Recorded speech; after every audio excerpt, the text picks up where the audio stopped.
today's SEMrush webinar, where I'm joined by the famous Aleyda Solis. Welcome, Aleyda. Thank you very much for coming on.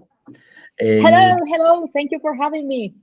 Where in the world are you today? Because we always see that you're in Japan one day, Portugal the next day, Brazil the next. It's crazy. Oh my God, I am at home today, thankfully. Thankfully, because I this is how I am able to have a reliable, good enough connection. Although I have to say, you know, when I was in Japan last year around June or something like that, there was this webinar for SEMrush actually, but in Spanish that was organized one day, and you know, I didn't want to say I cannot because I am in Japan, whatever. So I ended up doing it from Japan. The connection was amazing because the connection is usually really good there, of course, high-tech Japan, but it was at midnight. So I was like, oh, hush, talking, you know, because it was at 12, at midnight in my room like this. I didn't want the Japanese to go crazy. Anyway, I make it happen. But no, good to hear you're finally resting at home. We have people coming in. Anyone out there, give us a shout in the YouTube chat and let us know where you guys are all from. Today is probably one of the most international SEMrush webinars that you're ever going to get, with me being from Scotland and Aleyda being from Spain. But I'm sure. And you know what? And Craig, one thing. This is the one with the nicest accent ever, probably. Yeah. With your accent and my accent, the accent thing, the accent trend will take to the next level now in English. We always get people making jokes about our accents, so it's good to join forces. We've got Brady from Scaramento. Oh my God, yes. Insight Wealth from California. Leighton Buzzard in the UK. I'm pretty sure it'll be cold down there. But today we're going to be talking about YouTube SEO with Aleyda. Before we go into the presentation, everyone, we want to share something with you guys. So Aleyda, over the past year, has been developing her YouTube SEO learning and development. So it's part of the journey. Just we want to get that out there that you know, people are always developing their skills, and obviously it'll be great to hear Aleyda's information and findings and everything from all the testing you've been doing. So I'm assuming prior to obviously doing this presentation, I mean, is it a full year you've been doing all this kind of testing and trying stuff out? A year? Indeed, it was in 2019 at the beginning, actually, like literally a year ago when I was starting in 2019. I said, okay, what I want to learn about this year, what I want to try that is completely new. I wanted to try a new thing, and I ended up going into the YouTube video optimization path because of what I am going to show you in a bit, right? Like all the potential, all the trends showing us that is getting only bigger, right? So that it has been a journey, and hopefully my adventures and misadventures will be useful for many of the audiences that who wants to give it a go now in 2020. Hopefully a few. Yeah, no, I think you're perfectly right. I think a lot of people are still ignorant towards the power of YouTube and everything else, and it's something I've probably been playing about with for. I've been on YouTube for a few years. I uploaded everything, but I wasn't taking it that seriously. It was just a process where I've just uploaded a video and that was it. Nothing else happened. Wasn't caring about driving traffic to it. So it would be good to hear a bit about what you guys are or what you've been finding. But we've got people from India here as well. I've seen Yulia's there, seen someone else from Delhi. We attended your seminar. Yeah, so there's guys from the Indian conference where we're both at a couple of months back in the crowd as well there. But what we'll do is we'll just go straight in and allow you to share your wealth of knowledge, Aleyda. Sudha from Scotland. I just had to get that in there. Sudha, hello. We don't often get Scottish people in here, but what we will is we will get Aleyda to start sharing the slides. If you've got any questions, we will have time for question and answers after Aleyda's presentation. So just make sure you guys put as many questions and anything you want to ask Aleyda while she's here in the chat, and I will compile them and we'll get them answered at the end of the webinar. Yes, hopefully we will have enough time at the end to have a little bit of a Q&A. Yeah, for sure. So yeah, if you want to take center stage now, Aleyda. Yes, I have already the screen on. Are you seeing it? Yes, that's full screen, ready to go. Perfect, excellent. So if it is okay, I can start already. Yeah. And yes, and don't worry, because I will be sharing the slides also afterwards. You will see that I have a few resources. So these are easier for you to get also from the links that you will see here. So, well, you already know me. There's no need to go that much in depth into who I am, but I'm just an SEO consultant. I make my living by helping businesses to grow in their organic search results, traffic conversions. And as I was talking a little bit about before, this is the thing, right? Like I always try to keep up as an SEO, right, with the latest trends and opportunities. And actually, a month ago, or less than a month ago, I had the chance to interview the Google Webmaster Analyst team for Crawling Mondays, coincidentally. And one of the questions that I asked them is like, which are the most important trends that you think that SEOs are overlooking in general, right? Like the people are not talking enough about, and they should. And it was Gary who mentioned that media search in general, which includes not only images but also videos, are one of those top trends. And the thing is, like, he actually like doubled down on it, saying like, I have been talking in the last year or so a lot about media search, but the thing is, like, he had been focusing a lot on images because this is the low-hanging fruit in media at the end of the day. The format that everybody has already by default in the websites. However, there is tons of further opportunity, I will say, even with video, because with video, we are not only going to be able to build and grow our presence in Google, but also in YouTube, which is the second most visited website in the world, and use search engine too at the end of the day. So YouTube is huge. All the numbers are always in the billions from the ones that they share in usage. And with data that also Google has shared in the past, we can see the role of video through the customer journey. A lot of people think about video about just informational type of clips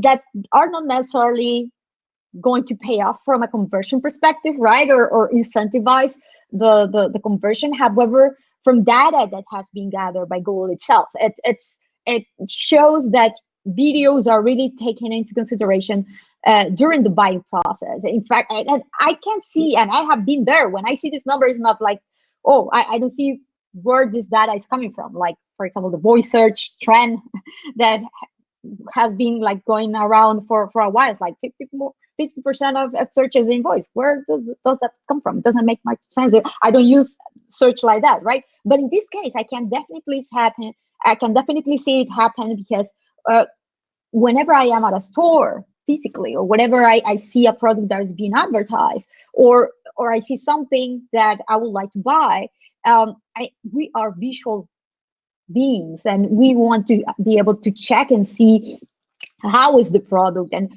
how big it is, in my case, right? How you can actually use it, and the unboxing process that in many YouTube channels are now very popular, right? And not only in YouTube, we can see that at the end of the day, video is not only for this type of informational type of clips that are disconnected with the actual offering and content that we have with in our website, but we can actually also leverage a lot of these videos to enrich and support our already existing content, our landing pages, product pages, category pages, to help them to actually achieve their goals much more easily, right? To explain better, to sell better, to our potential customers, right? It's like, think about explainers to testimonials, right? The videos are not necessarily how to. So because of all of this,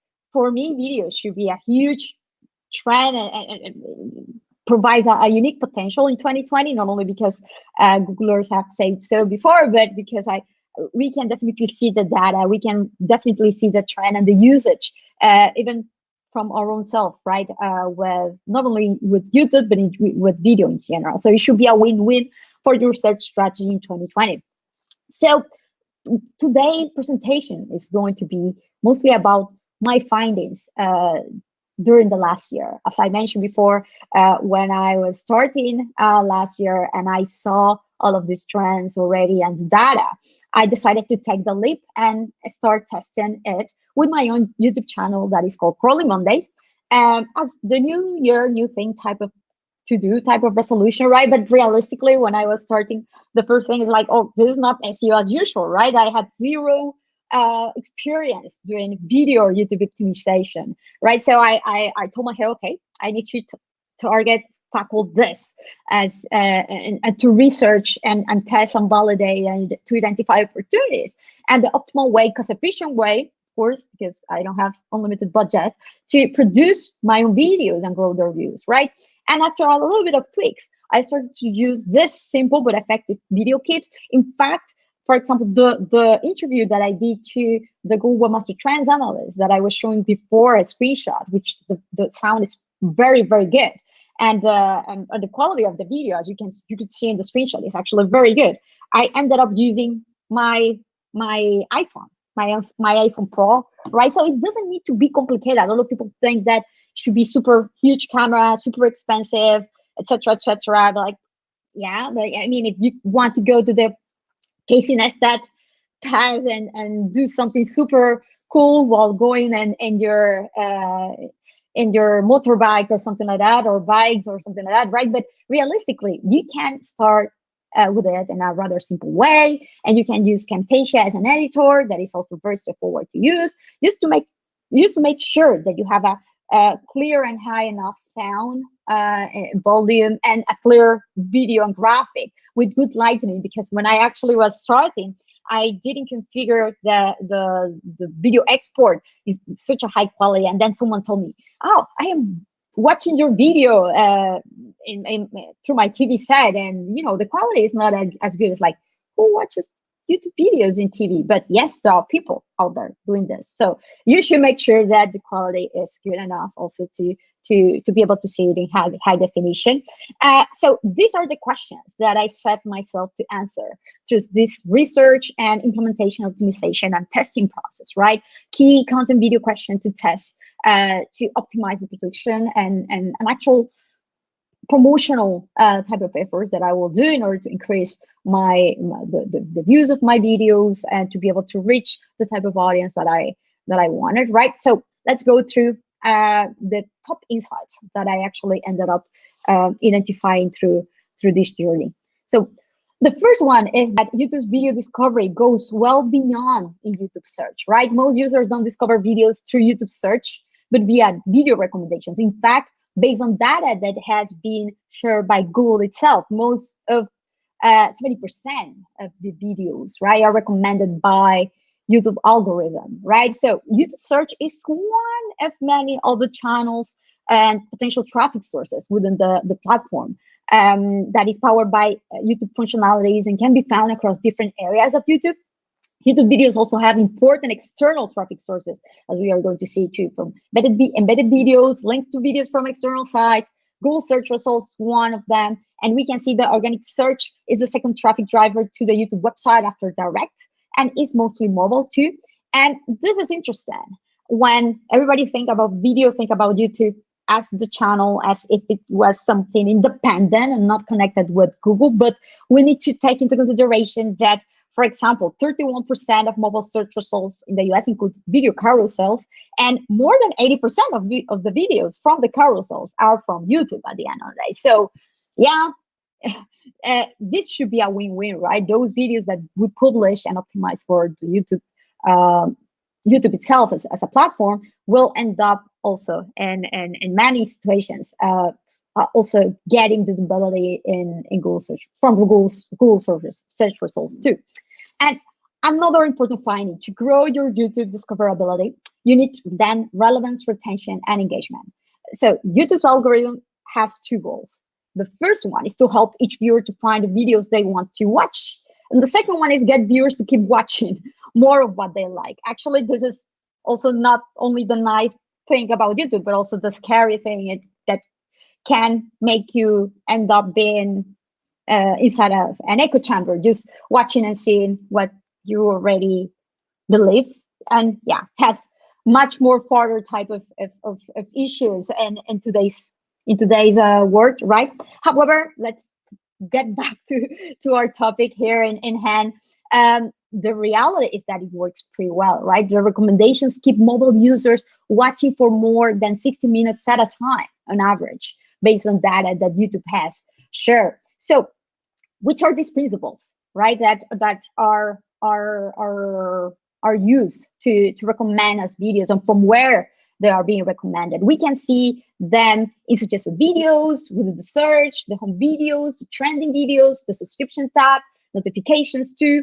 YouTube will follow the audience behavior, what users watch and don't watch, what users like and dislike, how much time users spend watching the video. That is why we want to keep the user engaged to watch the longer as it can be each one of the videos, and also the not interested feedback too, right? So it's just a video, for example, are ranked to maximize the engagement based on prior user activity. So for example, if we have interacted, or if we are already subscribed to channel, we interact a lot with the videos of a channel, we will end up getting them suggested in the right column. So topically related videos that viewers watch along with the current video, videos from a viewer's past watch history.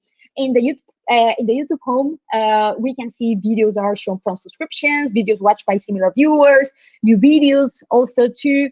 And then YouTube search ranks the most relevant and highly engaged videos to the query. So for example, we will see how to do this, right? Optimize for title relevant, description relevant, watch time of the video for the query too. So as we can see, it's not only the focus on make the video relevant and that's it. There are many other factors, and there are many studies that have been done until now. So for example, this one that was developed, I think, a year and a half ago by Whic. We can see the correlation of YouTube ranking factors, and many of this not only relevance but engagement related type of metrics in the top positions. And then there was also another analysis and study at scale that was done by Brian Dean too, where there's also a lot of coincidence with the findings of the previous one, right?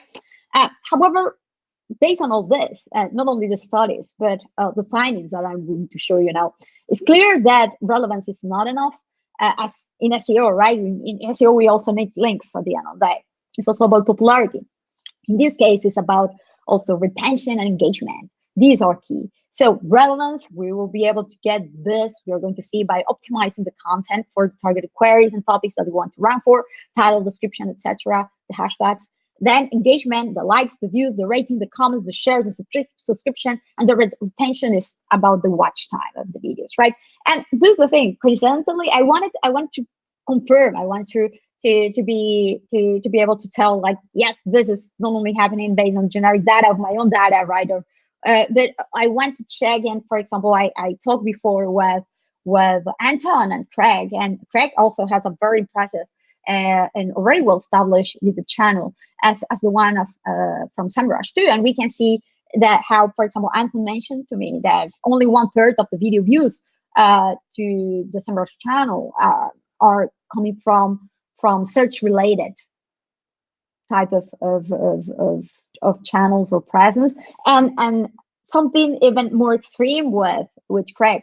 He mentioned to me that 90% of the views to his videos come usually from non-search related sources, right? That is the importance, show us the importance of having the engagement, the community type of interaction and presence to be able to retain and engage the user and refer the users this is key for in order to attract and to grow our subscription beyond only being or trying to be relevant, which is only one part of the puzzle, right? So the question here should be how to develop relevant videos to be liked so much that they can retain and keep user engaged, looking for more or willing to share videos and coming back from for our videos, right? So we should start by understanding your audience preferences and competition to establish an effective video plan. So this is what I did. I went to the tools that I already had to do keyword research. A few of these already support and have a YouTube type of filter or functionality that we can already use. We can identify the videos with more engagement about your topic using tools like, for example, Zuma. We can refine the terms by using YouTube-focused tools like VidIQ, for example. That includes the competition metrics too, so we can already start taking into consideration only the topics that are relevant for us and are popular in general, but the competition level that exists for them. Because of course, especially at the beginning, as it happens in SEO, we cannot intend to rank for very raw, generic type of queries that will have a very high competition by very well-established channels too, that have an important community already and subscribers. Identify the top ranked video keywords using tags, as well as the most popular related terms. We can use, again, VidIQ, Tubebuddy. This YouTube focused tools will highlight the keywords that are being used to optimize each one of the videos that are being ranked for any query. We can also verify seasonality and trends over time, also using Google Trends data that includes that YouTube search filter there and segments. So we can use that. We can use Social Blade and Nox Influencer to obtain the top channels from any topic and any country, and we can analyze it, right? We can analyze the ongoing behavior of the channel. How often do they publish? When do they publish? What topics do these channels, top channels already for these topics, publishing about? What are the best performing videos that they have? What terms are they targeting with their top performing videos? We can use, as I am showing now on screen, right? All of these tools will allow us and will highlight not only the data, but also the specific terms for which these videos are being optimized for. And then we can even use SEMrush and go and to the keyword magic tool and check which of the terms that we have identified before are also popular, not only in YouTube, but also in Google, and trigger video results, car results, snippets in Google. So we can have the win-win factor and also there, not only popular and relevant term to rank for within YouTube, but also in Google that can end up showing or be included in the video carousel or with a nice video snippet, right? For which of these queries too, the YouTube domain is already ranking in Google search result. How is it being shown, right? That can also give us an extra signal to see that the popularity and importance of a video within those results. Or for which of these topics you have already text content, because sometimes a lot of people stress about developing the script or the content from scratch for the videos, right? When you, in many cases, already have a well-developed blog already.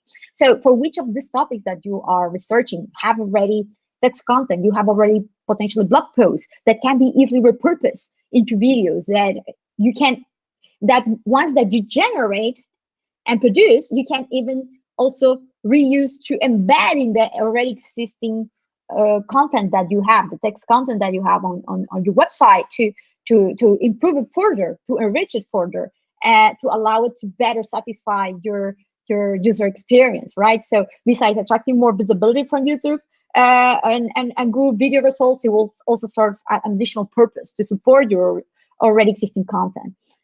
So you should start with relevant, not so competitive, but still popular queries topic to address with videos, using a variety of factors that I mentioned here, like from medium search volume, low competition, high topical relevance for your audience, high expertise, of course, videos that are worthy for you or make sense from a business perspective for you to talk about, feasibility to produce and cover with a video too. Is there a video intent?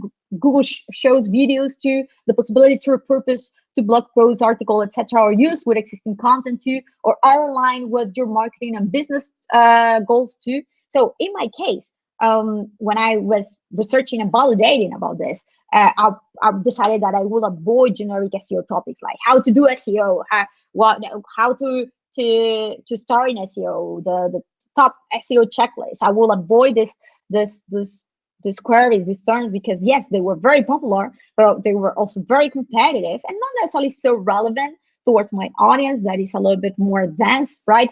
So I will start focusing on those terms where I have a little bit of more, I will say, visibility already, or much more specific of what I do from a day-to-day perspective, and maybe potentially they are very niche too, but they are still popular, and these are informational SEO queries that will be relevant for me anyway. We need to think here that we are not looking here for raw numbers, crazy numbers. What is our actual? We need to remind ourselves what is our actual goal with our videos. It's not to grow subscribers for the sake of growing subscribers, right? These need to be a relevant audience that is actually meaningful for us based on what we are able to provide to them, right? With this information, we can establish a consistent video publishing schedule that we can follow, right? So for example, in my case, every Monday it was to publish a video, but in order to be able to publish a video, I needed to record video on Sunday, right? So I have that and included, annotated there in my calendar. And then Tuesday, after publishing the video, I will promote in social and groups, reply to comments, repurpose video and blog posts. On Wednesday, I will reply to the comments again, retweet and reshare to other people. Thursday, I will reply to comments, retweet and reshare to other people. On Friday, I will ask for feedback on the current videos and ask for questions for the next topic. So you can see that it's important to have a consistent plan that you can follow over time. And this is what I did to publish 24 videos so far in my channel, as we can see here. So the topics that in my case I covered, these were, as I mentioned before, a little bit more niche, but more relevant topics that I tend to talk about and where I have more expertise about. So for example, SEO alerts, SEO dashboard, facet pages optimization, content pruning, voice optimization, international SEO, hreflang tags, progressive web app and SEO, right? And when I check all the popular channels, I in order to have a reference, and in order to validate a little bit if I was taking the right path, I could see how SEMrush already does this with its own video series, weekly wisdom, and SEMrush toolbox, right? It's very likely that Anton, who's listening to us here, watching us here, he has like a very specific schedule that he follows with all of the videos that he helps to produce, and like this webinar, right? In order to be consistent. Also, we can see Barry Schwartz, who does something also similar, not only with his search blog, where he interviews a lot of SEOs from any of the events where he goes, but also in the weekly recap videos that he does too. It's very consistent, and you can see how he has specific playlists for them, right? And then another very important aspect here is to have a really good tracking system from the start for both YouTube and Google search results. It's important to measure what we do, right? So YouTube channels come already with a powerful analytics tool, allowing you to check your video reach, engagement, and audience. We can see our videos, overall impressions, click-through rate, views, and unique viewers, overall and also per video too, which are the top YouTube traffic sources, the video behavior, the keywords that were used to find the videos via YouTube search too. But beyond the tool that comes by default, right? We can use video optimization tools also like VidIQ analytics to track our own evolution, our own channel evolution versus our competitors' channels. And we can also set alerts, for example, to be warned whenever there's a new video from relevant topics starting to trend in YouTube.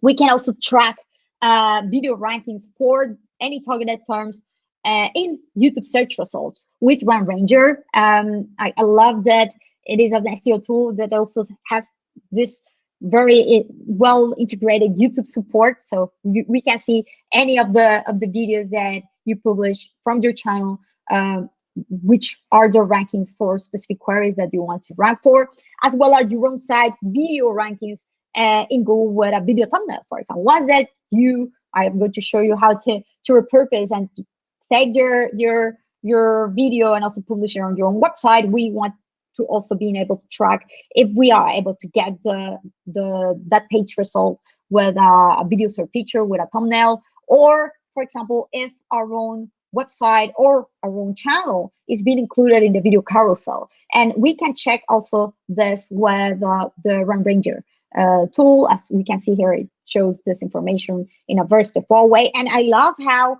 they actually also show the evolution over time of the rankings within the carousel versus the competition, because this is always changing. There's a high volatility in this result, so we can see the evolution, which are the other players, which are the other competitors also ranking for this for the same carousel for the same queries, and how the results switch over time. And we can also sort of check this with the Search Console video search appearances feature a little bit, although unfortunately still not as granular as I showed before that we can do with the other tools. However, with the Google Search Console, what we can do, we have the capacity to see structured data for any potential errors. For example, when we embed video, I'm going to show you this too. After we publish it in YouTube, we will also want to publish it on our own website, and after a while to do it so not with YouTube, but using Wistis that will generate by default the video object structured data, so we can validate that it's effectively implemented here, and or if there's any errors that is being identified and troubleshooted directly here. So as you can see, there's a wealth of tools that we can actually use to track our video presence and to be able to monitor the evolution over time. And I highly recommend you to have this in place before you even start, right? And once that this is said, you should start by optimizing your YouTube videos key areas for relevance and better structure. This is the base of it all, right? Begin optimizing the base of your presence, your channel description, the keywords. When publishing your videos, you want to make the most out of each content area to make it relevant towards the video targeted queries for the title, the description, the tags. I love how, for example, VidIQ or Tubebuddy, they will, as you can see, they suggest directly the keywords that you want to use across these different areas in order to optimize for relevant topics too. You can see here the suggestions directly and the ratings that they provide. I'm pretty sure you already have an idea of this because of the keyword research process that you have done previously, but they can highly facilitate this process too. You can even add relevant hashtags in the description, and they will be featured above the title, as you can see here. And you can also even use the hashtag with the titles too. The hashtag will become clickable and generate a YouTube search once that you publish a video. For example, as you can see here, I am using these hashtags, the Google Q&A, SEO, and Google Masters in the description. But these hashtags are also highlighted and included at the top, above the title. And if I click on any of them, I will go and I will get a search result where the video is included there, because in this case it's not necessarily such a generic term, right? But it's included there, which is nice. So make sure to include also hashtags that are relevant for your videos too, and upload your own high quality closed caption to videos if you can, in order to control better what you show to users in your closed caption. And take a look at how the top ranked videos for your queries, for your target queries, are optimized in order to improve yours, right? Compare how this or the top videos for that are already there ranking for the term that you want to rank to already optimize, which are the terms to avoid leaving anything important out. And this is the thing, this takes a little bit of work. So when I was doing this, I was wondering, like, realistically, which of these elements are really taken into consideration when ranking in YouTube? Title, description, hashtag, tags, closed caption. So I did a little bit of tests. I included some dummy text in the title, description, hashtags, or closed captions to see which rank in each case, right? And I could confirm after a few tests that I did with a few videos across different videos, that, for example, consistently the ones that were taken into consideration were the title, the description, and the hashtag, right? Closed captions and tags the terms, when I included the terms there, they didn't have an influence in the rankings. So I didn't see them having an influence for those terms that are included, at least in the test, right? However, we need to remind ourselves something, that closed captions have other important roles that will improve engagement and retention too, and also be used for not only hearing per, but also for native audience speakers to, or to watch muted videos, which can also be handy on the go too. And this is something relatively new, who has also started to show timestamps in the ranked videos in English results from YouTube, only YouTube at the moment, right? So the thing, we want to include in our descriptions the timestamps like this of our videos, highlighting the main areas or topics that we cover with our videos like this, with labels, including the times where they start, so they can be shown like this in mobile search results, which is rather nice. However, these are shown once that you are already being included in video carousels. So we cannot expect to have this very nice bin feature type of video with timestamp there if we are not ranking already well in the video carousel. So that is a second step, I will say, after we are included in the carousel. And then after we make sure that our content is relevant, we need to optimize and promote the YouTube videos for engagement and retention. Remember that these are key to grow subscriptions and in a much more powerful way. So once that you rank for a query in YouTube search results, how do you engage and retain users to grow your subscribers even further, right? So the much more, like the first thing to do, the straightforward thing to do will be to, besides the relevant and catchy title and description, of course, is what the thumbnail that can make your video to stand out versus the rest and improve your click-through rate. So we need to think about the thumbnail as if it was an ad of the video. And as such, you should design them to make them unique, attractive, with a representative image, including a catchy title, right? So I started doing this initial thumbnails that were all with this generic image of me as again and again. But then after a while, I realized that I should make them a little bit more fun, specific, more relevant, attractive for the user to click. Then after a while, I realized that I was wearing the same the same shirt again and again. You will end up, after filming a few videos, realizing that you need to buy more clothes. But anyway, let's not talk about that. So the point here is to replace the full thumbnail that is auto-generated by default from the video, and you are publishing the video with an original image for it in every case. And you can actually run, if you haven't, whenever you have enough views, you can, I think the minimum is 150 or something like that, run A/B tests for your video thumbnail and metadata with tools like Tubebuddy to identify your audience preferences and optimize them accordingly too, which generate more clicks and have a better engagement. And you can, after you all do all this, create playlists to facilitate users to browse through your channel videos using relevant topics that will be meaningful to connect. So for example, in my case, I have SEO monitoring, content optimization, mobile SEO, SEO interviews, technical SEO, international SEO, SEO updates, video SEO, right? And include info cards too in your videos to link to other relevant ones, or create a poll to engage the users. So for example, in this interview that I did with this Baidu SEO specialist, I was asking about, are you planning to do SEO for China, right? To incentivize an interaction with the user, and you can include these polls in your videos too, or with a card to promote a video or a playlist from your own channel or another channel if you want. And you should also add end screen to your videos at the end of the video. You can do this through the YouTube Studio feature to refer your users to other videos that you can choose to be chosen automatically by YouTube itself based on the video, based on the user preferences. On one or if you can specifically refer the user to a specific video of your own channel, right? You can also add another item there to incentivize the subscription of your channel too. So there's to optimize your channel to increase.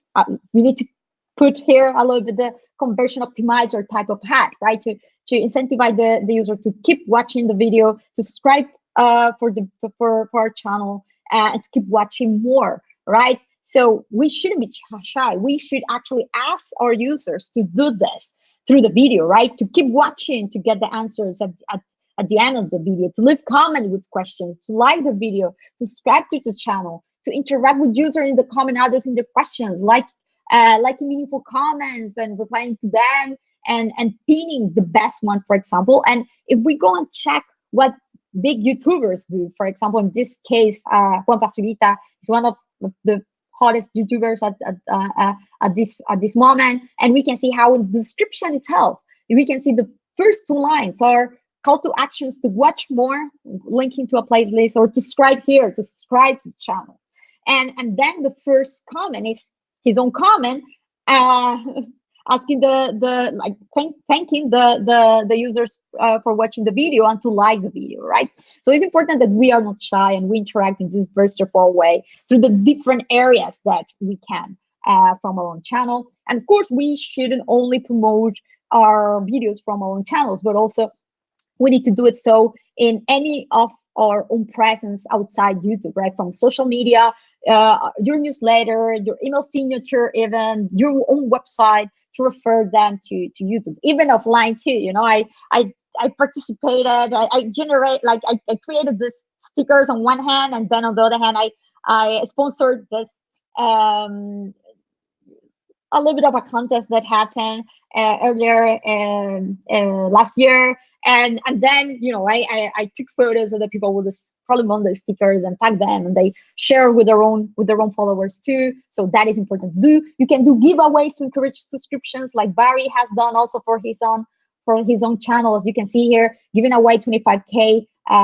charity tools and a pass to a conference. And of course, if whenever it is possible, to invite special guests by doing interviews or debates or Q&As with authoritative people and figures within your field that will have their own community, and even bigger communities or different communities than yours. So you can go beyond your own limits and reach of your existing community too. That can also help. So for example, like this, I will have never gotten a link or a reference from Search Engine Roundtable with Crawling Mondays if it wasn't very likely because I did this interview with Google Trends Analyst, right? And because Barry covers in a lot of cases what they are doing, what Googlers are doing, right? So this, just to give you an idea of what you can do and try to leverage not only your current community, but the people you know and the interactions and the community of these people, right? Now, authoritative figures in your own industry too. So taking all of this into consideration, we need to think also that there's a freshness factor in YouTube results. So we need to try to boost as much as possible and engage and refer to YouTube in the first weeks after we publish the video. So it's important that all of this promotional, community management, conversion type of activities, we try to do it, especially at the beginning, right? So as you can see, engagement and retention requires you to use your conversational community management skills to the next step, to the next level. It's not only about being relevant, it's not only about SEO, unfortunately. And then we also need, however, to make sure that our video doesn't only performs well in YouTube, but we repurpose and we expand and we make the most out of the video for our own also presence in Google. So expand and repurpose your YouTube videos for Google search rankings. So create a blog or a section within your existing blog, creating a post for each one of your videos, for example. So you can embed your YouTube video, the YouTube one initially, to the post to help promote it. And refer, and you can see here how at the bottom of the video I link. You can also watch this video and leave the comment over YouTube here, link directly to the video where it can be found in YouTube. Add along a subscription a bit, including complementary information and resources. So this actually meaningful and useful for your users too, because they can actually read, and you will have a blog post here. For your own website, right? So it's a win-win. It's not only a video that you generate, but you actually feature and you can actually publish a new content on your own website, right? And if you have already an article content for the video topic, you can embed it instead of there directly to enrich the existing content instead of creating a new content from scratch that will likely end up competing and cannibalizing the existing one. And you can include a rel equals 0 parameter when you embed the YouTube video in your content to make sure to show related videos only from your own channel instead of the competitors, and link to your channel with a sub-confirmation if you want. Also parameter to go to the subscription option to directly whenever the user link towards through that link directly to go to your YouTube channel too. You can also include a watermark to your entire videos, allowing the users to easily subscribe. And you can generate transcriptions. You can all do all this very cheaply, or even for free, as I will show you, by generating transcriptions of your videos with services like Ref, for example, or even for free. You can go to you automated transcript from YouTube. You can open the transcript, toggle timestamp, and copy paste, and you will have free content right there. Copy paste and paste it on the blog post, and yes, you will have like this. Some cases not as accurate, but if you don't have if you have limited budget, you don't have that much budget, this is a straightforward way to do it too. So after the freshening period passes by, you'll want to switch the YouTube embed for Wistia, right? Why we want to replace our video for Wistia? Because Wistia videos will add the video object structure data to the embedded videos automatically, right? Like this, you'll have higher chances to rank for your target queries in Google search result with long form posts with embedded videos to be shown as a thumbnail too. So that thanks to the structured data. So that is also nice to have. And I will show you now finally, because I have been sharing so much stuff that requires a lot of work too. So you will say, hi, Aleyda, this is too much. Why should I bother with all of this? So are you ready to see some results finally? So you can rank for those not yet so competitive but highly relevant terms within YouTube, yes, even with a new channel, as you can see here. So for queries like Google Update Analysis, or recover from web migration, or content pruning, or Firefox SEO add-ons, for example, how to do SEO for Baidu, Naver SEO, China SEO, I am there, like this, for example, for Google Update Analysis, or like this for select international web structure, or recovering organic traffic, like this. And you can also rank as well in Google search results with your YouTube videos and embedded videos and blog posts too. And I'm showing here how I am tracking this also with Rank Ranger in a very straightforward way. So I am showing like this, as you can see here, when the video card results in mobile search results. Or you can also rank in Google search results with the post with a video thumbnail when the YouTube video doesn't rank. So this is a win-win, right? Whenever the YouTube video doesn't rank, if you have switched to Wistia too, and you have already powerful content, very well optimized content that is ranked well, it will tend to show the thumbnail like this, which is actually very nice. Or even rank twice with the same video within the carousel, with the YouTube video and the embedded one in the post. So for some reason, Google still doesn't validate this. So this is the same video, but one is the one that one of the videos is that video that is published in YouTube, my YouTube channel, and the other one is the one that I have embedded in my website. But it's the same video indeed, and I am twice in the carousel, as you can see. So you can say it pays off. However, the process, of course, requires effort. It's slow, it's iterative, it's incremental, to be able to increase the actual number of subscribers. And certainly not Casey Neistat, and will likely never be too realistically. We need to think that I have been covering very niche type of topics with an SEO, not even generic SEO topics, right? But this is the thing, right? It's something that Phil Nottingham, who's he's a very well-known video, in general, video specialist and expert, and he works at Wistia, right? And he mentioned how most big businesses approach brand marketing campaigns with being the 0.32% as a reasonable barometer for success, because someone was mentioning that 52% of YouTube videos have fewer than 500 views, which is reasonable, right? But so this is the thing, it shouldn't be about raw numbers or generic numbers or subscriber by the sake of subscribers, but are to increase subscribers of those audiences that actually are important and meaningful for you. This is just something that is interesting that, for example, Barry Schwartz was realizing about this too a few months ago when he was running the giveaway to increase his YouTube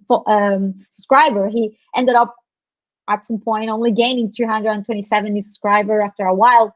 And he was saying, oh, I think I'm stuck at it. But then a person answered to him with something that is actually really meaningful, and I really believe that. It's like that.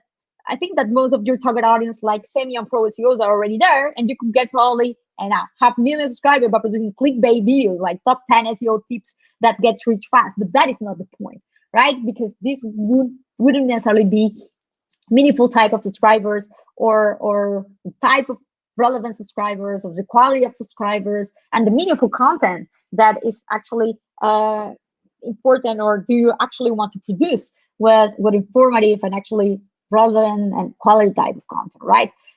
So this is what we should be thinking about. It's not only about growing subscriber by the sake of subscriber, as with what happens with traffic and on the web, right, in general, is about having an impact with your actual relevant audience. And sometimes this happens not in the millions, but in the hundreds, right? Being able to communicate, to establish your trust, to establish your authority, to establish your brand, to grow your brand across different group of audience that you wouldn't have gotten to connect with only by text. Some people who needs or prefer or really need to watch the visual content, video content, in order to take action, because otherwise it's too complex, right? And we need to think that it's not only about relevance again. So if you want to grow and maximize and make the most out of YouTube, I'm still a long way from where I want to be, but I realize that I am not yet in such a big numbers as I wish, because I come from a background where my strength is in relevance, not necessarily in engagement or retention. These are the aspects and the areas where I need to grow much more and improve much more my skills, my community management skills. For example, having a community, having groups, specifically if you sell your own, for example, guides, or if you have your own courses or tutorials, this type of things, or newsletter, this actually helps a lot. So the brands that are already doing that, they are actually at the beginning already have the way there, because they already have this community to support, to refer, to easily engage, and to subscribe right away when they publish the channel. So this is something to keep in mind too, and to make sure to maximize in parallel while you are also producing your videos and optimizing your videos. So thank you very much. Hopefully this was useful for you. As you can see, it's not as straightforward as I had wished at the start of last year, but it has certainly opened my eyes to a whole complete new world for me, which actually I enjoy a lot. Producing all the videos, as you can probably tell, are done by me 100%. I edit them directly, I take them directly, and I have actually lots of fun when doing that. So thank you very much for your time on the webinar. Hopefully. That is an excellent presentation, a lot of good feedback. Quickly, before we go into question and answers, there's a lot of people still watching. Don't be lazy, just stick a wee like on the video there and a wee subscribe for SEMrush as well. There's a fair amount of people watching and 20 likes or something. So again, shameless promotion, ask for it. So if you can like the video, that would be much appreciated. Now, before I go into any YouTube SEO questions, I've got one question from a guy who quickly asked that he's been trying to buy your book for almost 2 years without success. He's in Uruguay in South America, and his Amazon saying his country's not eligible. Is there any quick way of him getting that book some other way? He said he's tried through various different sources, but he's dying to buy your book and can't get a hold of it. So, oh my God, my editor, not good. Well, can you please get in touch with me over Twitter at Aleyda? Send me a tweet and tell me, look, I am Federico, and let's get in touch. I will try to solve that for you, hopefully. Perfect. I thought I'd get that one out the way quickly, because that is a pain when that happens. But I'm going to go into some of the questions that we've got. Guys, any other questions, quickly stick them in the YouTube chat. I'll try and get through as many as we can. From Normand Lemieux, how important are descriptions for video for ranking videos in carousel? So for the rankings in the carousel, not in YouTube, or in the carousel. In the carousel. So this is the thing. At the end of the day, from what I have been able to see, the top videos that are shown within the carousel have a high correlation with the ones that are shown for that same query. Also in YouTube, 80% of the videos that are shown in the carousels are the ones from YouTube, and the order and the rankings that are shown in both sides from where the video is from YouTube is pretty consistent with the ranking in YouTube. So I would say that if as I mentioned before, as I showed before, the description is a worthy element to optimize for to rank in YouTube. And yes, as a consequence, I will say it will also get you whenever a carousel is shown and the top videos from YouTube are shown in a pretty highly consistently, your YouTube videos will be also shown there. So I mean, you shouldn't only optimize your description just to be able to show within the carousel, because there are all the factors, many other factors they take into consideration. But yes, it's one of those areas and elements are taken into consideration to rank your videos within YouTube, and then also taken into consideration to be shown also consistently as they are shown in YouTube, also in the carousel too. Perfect. Next question is from Jeannie Hill, who's from the Mega Thread. Jeannie is asking, are you using image/video dataset schema? See, sorry, if I am using this, what schema? What type of schema? Video schema. Oh, the image video dataset schema. Okay, so I am using video object schema for the videos. That is the schema that I am using for the videos once that I switch to Wistia. After the push that I do with YouTube, trying to incentivize YouTube subscriptions and views, and the embeds, of course. I switched to Wistia, and one of the reasons is that they will by default also generate in the script the video object structured data will be included by default already, so you don't need to do anything, and you can go even to the Google structured data tool and validate, and you will see that it passes the validation. And whatever Google sees as relevant, it will show the thumbnail too. Perfect. On the thumbnail question, Parth Suba was asking, what are you using to create thumbnails? You know, for thumbnails, I actually use it's crazy, my own sketch tool that I use for design.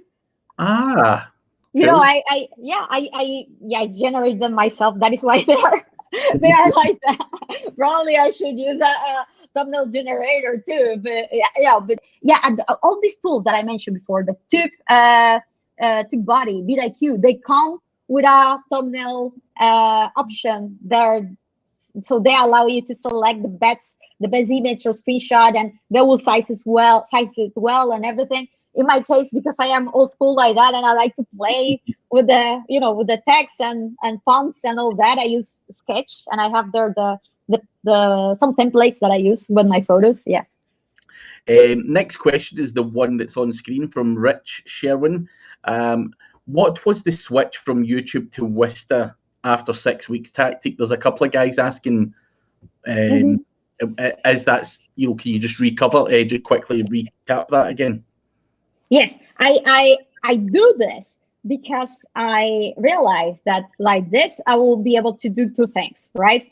I will be able to add structured data in a much more straightforward way, not manually to the videos on my website. And then also Wistia provides also a lot of controls. It integrates directly with Google Analytics to show also the clicks on the videos as events. So you should definitely check it out. They have a lot of different features that are definitely worthy to use. And then on the other hand, because like this, I can rank sometimes twice with the same videos, right? So my Wistia embed and my post will be shown as thumbnails, and then the YouTube video will be shown in the carousels, and sometimes the embed from Wistia from my own website will be shown in the carousel along the video from YouTube. So this is the thing. I haven't seen this happening when I embed. Maybe it happens for other websites, but at least for my own purposes, I haven't seen this happen when I embed with YouTube on my website being shown twice in the carousel.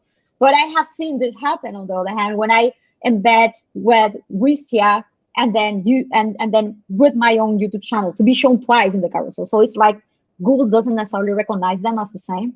So it's also another opportunity to be shown to be included twice, as if you had two different videos, but it's actually the same one, just published across two different platforms. Yeah. That's it. The more the merrier. I'll go one last question before we go. From Jeannie Hill, does Wistia update the video structured data as schema updates occur? It's on the screen. As schema updates occur. Well, at least the one that they have right now, it's valid. It's updated. I don't know if there are any updates right now as the time passes by, right? If it will be automatically updated. I don't think it will work like this. We will need to ask them if that will be able to be updated automatically from their side. I don't think necessarily that it might be like that. That's a good question. Unfortunately, I don't have the answer for that question, but I can ask them directly to Phil Nottingham, who works there. He's super nice also to support him to use the Wistia tools too. And one last one. Suda Speaks is saying, what about duplicate content for the video being in two different places? Is that going to impact anything? Videos from different places. So if we publish the videos in YouTube and we publish the video on our website or somewhere else too, or on Wistia, yeah. I'm assuming they're talking about the fact that you're publishing it on YouTube, and then Wistia, they're thinking, is there going to be any duplicate content issues with that? I haven't faced that. Carefully. I haven't been able to get away with it. Yeah, we'll implement that tactic in about a month's time. All the Wistia videos or all the YouTube videos will go down. But sadly, we are out of time. It has been a great webinar. I've certainly learned a lot, and obviously have a lot of interest in YouTube. So great work, Aleyda, as always. It's always great to hear what you've done, and all the kind of wee intricate small details, the tools you use. So thank you very much for sharing all that with everyone. People are asking for your slides, which we will put out after the webinar. They'll be under. Yeah, right now I will be publishing them over SlideShare, and I will be sharing them in Twitter, so you SEMrush can retweet too. So follow me in Twitter and follow and subscribe to Crawling Mondays. So this is the thing. I'm the worst from a community management and promotional type perspective. I should be like subscribe now, and like, oh my god, this is why I'm not a community manager. I'm the worst. That's the perfect thing. While you were doing your presentation, people were asking questions, and I said, yeah, subscribe to my YouTube channel here, blah blah blah blah. So shameless promotion always works. You just got to do it. But as I say, thank you everyone for watching, and thank you, Aleyda, for sharing all those useful tips and tricks with us. And hopefully we'll catch you somewhere wonderful across the world in the near future. Yes. Thank you very much for your time, Craig. It was you are an awesome host. Thank you very much for everything. Thank you, everybody. Bye-bye. Bye-bye.